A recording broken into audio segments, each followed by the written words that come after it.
bit of a journey for me, to be honest. So the last time I fought Paula, which was about a year ago, I didn't show it, but I was in a really bad place. Like I just got up with my partner, and mentally I was not in a good place, and I was losing fights I should have won, and I was kind of just cruising, and I wasn't in a good place. And I sat down with my coach, and he kind of had a bit of a go at me, and he's like, "What do you want? Like, do you want to do this as a hobby, or do you want to do it as a career? Like, you've got to step up now, and it's time to be serious about this if you want to be." And since then, I meditate, I'm focused, I'm determined. I feel like at the moment, my mind is unstoppable. I feel like I'm bringing an unstoppable force, especially coming into my pro career. So it's something that I've really, really had to work hard on. If you've been looking for the perfect t-shirt line, Inspired Tees Co. has you covered. They offer a line of awesome Christian and American themed tees for the whole family. Whether you want cool t-shirts that express who you are or want to spread awareness with shirts like their new breast cancer tee, they have something for everyone.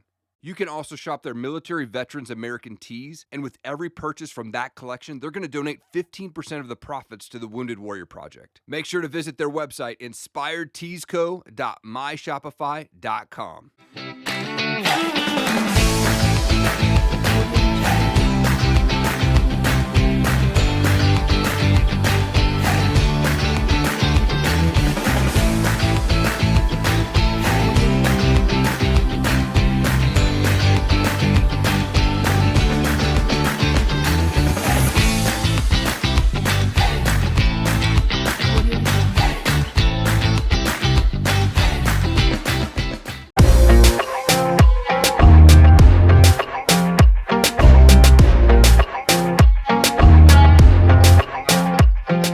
Jamie, you're the first female XFC Featherweight Champion. Thank you so much for your time. I really appreciate it.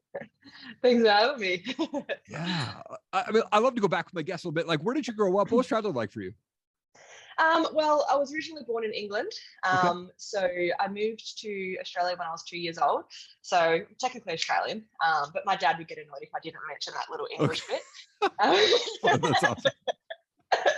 So I moved here when I was 2. I grew up on the south coast of New South Wales. So grew up by the beach, surfing and swimming, and I pretty much was living the dream, to be honest. Like I had the best childhood, surfing every day, and obviously the weather in Australia is amazing in summer, so I got to live that. So I grew up down there, and then about 6 years ago I moved up to Queensland, and been here ever since. Come on. That's awesome. And I was looking at your record on Tapology. According to them, it's usually correct half the time only. But like you started fighting MMA back in February 2020 is what that says. But I think you started fighting in Muay Thai well before that. When did you start training in Muay Thai? And what was the motivation to kind of transition over to the MMA side of things? So I started doing Muay Thai when I was 18. So I'm 27 now, so that's nearly 10 years ago. Yeah. So I started in Muay Thai and had my first fight when I was 18. And I had about 5 or 6 fights, and then I stopped for a little while to focus on my career. And I got a boyfriend, and I got distracted, as everyone does, Sure. And then I came back about 4 years ago when I moved to Queensland. I joined another Muay Thai gym down in Brisbane here, and I had about 5 or 6 more fights, and then I just at the time my boyfriend who I was with at the time, he was doing MMA as well, and I was just so interested in it, and I just kind of went and did a couple of BJJ classes with one of my friends, and I just was like, yeah, this is for me, this is like brutal, this is gnarly. So then I started doing that, and then within like 3 months I had my first fight. So yeah. That's awesome. Yeah. Always interesting question. Like, well, when you told your parents, like, hey, I want to go do this MMA thing, like, what was their reaction? My dad loves it. Okay. My granddad, who has passed away now, but he used to fight at quite a high level as well in boxing. Nice. So my dad has kind of, grown up watching fighting his whole life. So he obviously doesn't want to see his little girl fighting, but he loves it. And my mum, when I first started, she was just like, she'd cover her face like this and be like, oh, I don't want to watch. But now she's in the crowd. She's like, yes, it's the best. That's so good. I'm the same way. My daughter is 11 and she started Brazilian Jiu Jitsu like about 2.5 months ago, and her and my son, who's 8, they're both in it and they love it. But anytime my daughter goes in there against like these bigger kids, I'm like, oh gosh, but she does good. Yeah. She holds her own, submits them pretty quick, but I'm like, okay, proud dad moment, And so it shows that you're 4-1, and the only loss that you have was a decision loss to Paula Sanchez, but you actually just beat her and redeemed that loss for this XFE title. Yeah. Like, how did that feel to redeem that loss? And then what did it feel like to get that belt wrapped around your waist? Oh man, I can't even explain the feeling. It was just overwhelming. Like, the first time I fought Paula, it was a close fight. It could have gone either way, really. Yeah. And I came away from that fight really disappointed and really, I really wanted to work on myself and work on my skills. And then obviously this fight camp, I had 2 opponent changes. I was meant to fight two other girls, and one of them pulled out and the other one couldn't come because of COVID. So then when they said, do you want to fight Paula? I was like, absolutely. Like, this is my chance for redemption, Yeah. So I fought her, and, I showcased what I've been working on. And when I beat her and I finished her in the 4th round, the feeling was just amazing. I was crying, and it was just incredible. That's amazing. So what's next for you? Are you planning to go pro, or are you going to defend that belt before you go pro? So the plan was actually for me to turn pro a while ago, Okay. But it's kind of a long story as to why I still fought amateur. But the plan now is to definitely turn pro. I have a fight in 6 weeks' time, but it's boxing. Okay. So I'm having a pro boxing fight in 6 weeks, and then I'll have my pro MMA debut early next year. Nice. Okay. Very cool. Yeah. I'll be sure to post that for the fans and let them keep updated on that. Hey guys, this episode is sponsored by Tranquil Turtle Massage. Tracy over there, the founder, she's a small town girl from Montana, loves God, loves her family, loves her friends, loves working out, fishing, and camping. She has a passion for helping those in need and enjoys being creative with woodworking, crocheting, healthy baking, pottery, and cooking. Look, she began her massage journey back in 2010, where she graduated from massage school up in Anchorage, Alaska. She specializes in her signature massages, the Hanu Infusion and the Hanu Ashiatsu, as well as the gua sha and manual lymphatic drainage. If you're looking for a massage specialist and someone who can get you feeling good, go see Tracy down at Tranquil Turtle Massage. And while you're there, check out CDA Microblading, offering Coeur d'Alene's best tattoo brows, plasma fibroblast, tightening, and PMU services right there in the heart of downtown Coeur d'Alene. Make sure you book your appointment at pnwmobilemassage.com. Now, I mean, you fought for XFC for a couple times now. Like, what's been your experience working with those guys? They're amazing. They've recently had some changes in the promoters that run the show and who contact you and that sort of thing. But I've never had any issues with them. They're really, really cool guys. They always check in. Check in during fight camp, make sure I'm okay if I need anything. And I think that's important to check in with the fighters because it's such an emotional roller coaster. And sometimes, we don't speak up. So it was really nice of them to contact me and be like, hey, like, do you need anything? Are you all good? Like, how's your fight camp going? So to me, that was awesome. Yeah. I mean, and speaking of getting emotional, like in the fight game and training and things like that, mentally, how do you train for your fights? I mean, it's such a mental game as much as it is a physical. So how is it that you train for your fights on the mental side? It's been a bit of a journey for me, to be honest. So the last time I fought Paula, which was about a year ago, I didn't show it, but I was in a really bad place. Like, I just split up with my partner, and mentally I was not in a good place, and I was losing fights I should have won, and I was kind of just cruising, and I wasn't in a good place. And I sat down with my coach, and he kind of had a bit of a go at me, and he's like, "What do you want? Like, do you want to do this as a hobby, or do you want to do it as a career? Like, you've got to step up now, and it's time to be serious about this if you want to be." And since then, I meditate, I'm focused, I'm determined. I feel like at the moment, my mind is unstoppable. I feel like I'm bringing an unstoppable force, especially coming into my pro career. So it's something that I've really, really had to work hard on. Yeah. Oh, man. I'm big on mentally getting prepared in the morning. I'm an early riser. I get up at 4 a.m. 6 days a week, try to get that mind right before I get going. When it comes to fighting, what's your favorite and what's your least favorite thing? My least favorite thing is the weight cut. Oh, sure. Am I allowed to say that? Yeah.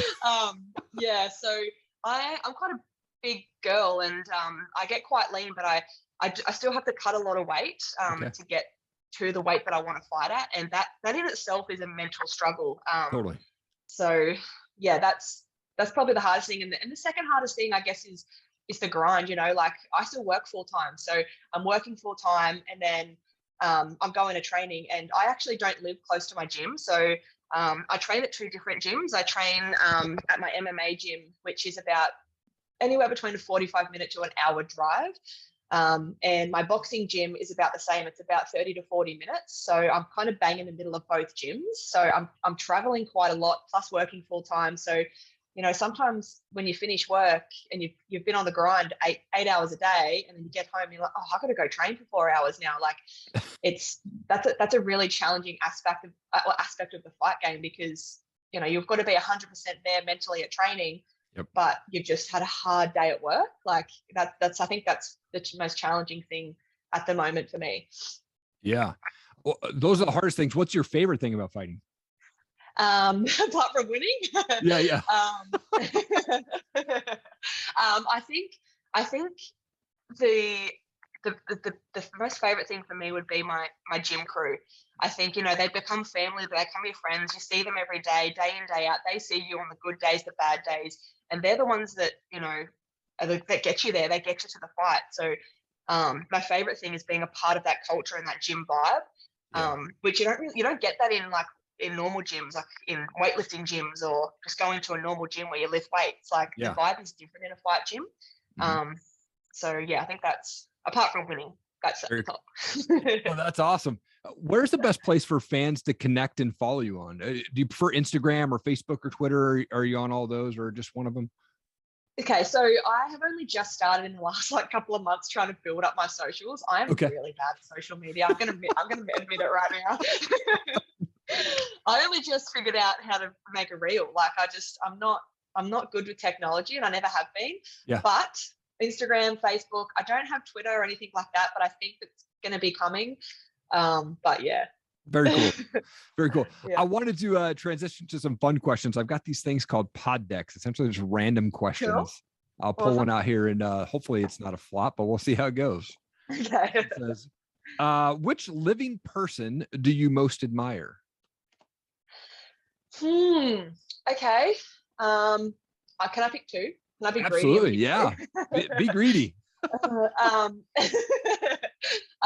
First of all, my dad. Obviously I look up to him, you know, being a parent and teaching me everything that I've learned in life, basically. And the second person I think is one of my training partners. Excuse me. Her name is Erin Carter. I don't know if you've heard of her before. She's actually quite a bit younger than me. She fights in MMA. She fights in Muay Thai, and you know, she's 19 years old, and she's not out there doing what normal 19-year-olds do. Like, she's in the gym, she's grinding, she's missing out on a lot of things because she has a goal to reach. She wants to be the best, you know, she wants to make it. And she inspires me every day because she's there. And if I feel like if I'm not there, then I'm letting her down, you know, like, so she inspires me to get to the gym every single day. So yeah, she's probably that's awesome. who I look up to, even though she's younger than me, you know, like I still look up to her. So yeah, I might have to reach out to her and have her on the show. That sounds definitely awesome. That's awesome. Now, you've posted some pictures of some pretty awesome dogs that you have. How many dogs do you have, and what are their names? So I have 2 Siberian Huskies, okay, Zara and Luna. So they're bloody amazing. They are just so beautiful, and yeah, they're just incredible, and they're just aesthetically so beautiful. So totally, yeah. Oh, yeah. So cool. Do you have a favorite fighter? Yes. So Bullet, you know, Valentina Shevchenko. Okay. She is hands down like the best martial artist I've ever seen, basically. So everything she does is just beautiful. But Conor McGregor, I can't go past him. He's the man. Okay. That's awesome.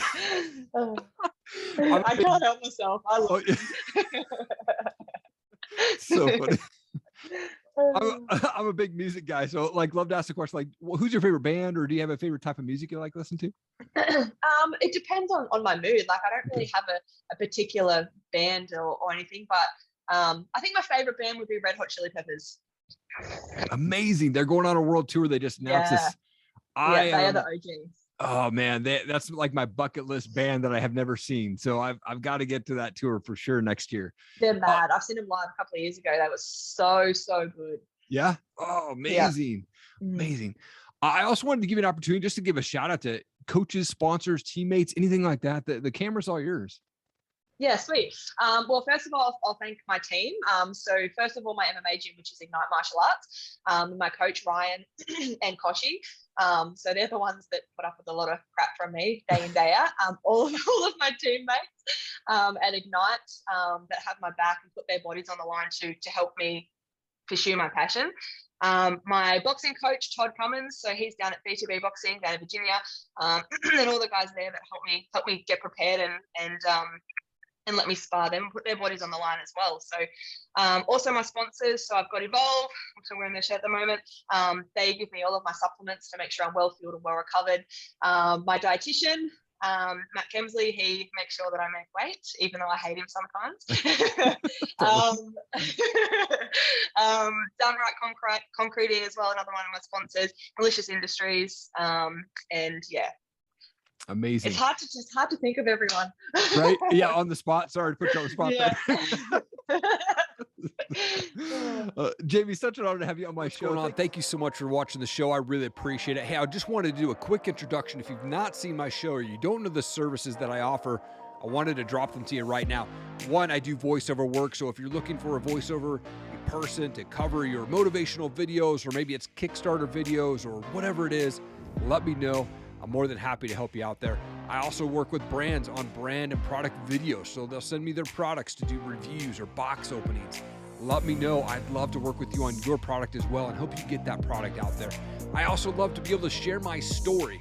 So if I can make an impact on one person at your next speaking engagement, let me know. I love to talk about my story. I love to talk about how our past does not define our future, and morning routines and being consistent, how to be around those successful people that are just gonna lift you up. Let's chat about having me speak at your next event. Let's make it happen. Again, thank you so much for checking out this show. Check out erikallenmedia.com. Really appreciate your time. Have an awesome day.